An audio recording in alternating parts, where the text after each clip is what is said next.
प्रशांत जगताप यांचा काँग्रेसमध्ये प्रवेश, हर्षवर्धन सपकाळ आणि वडेट्टीवारांच्या उपस्थितीत पक्षप्रवेश।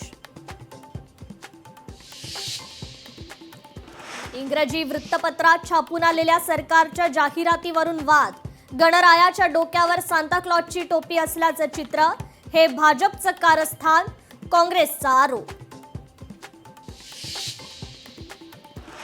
ठाकरे बंधूंच्या युतीनंतर मातोश्रीवर भेटीगाठी वाढल्या, अमित ठाकरे यांच्यानंतर पवारांच्या राष्ट्रवादीचे जयंत पाटील मातोश्रीवर दाखल। डॅमेज कंट्रोलसाठी ठाकरे सेनेचे वरिष्ठ नेते नाशिकमध्ये निवडणुकांच्या पार्श्वभूमीवर घेणार आढावा बैठक। लोकशाही मराठी ऐका, पहा, जागरूक रहा।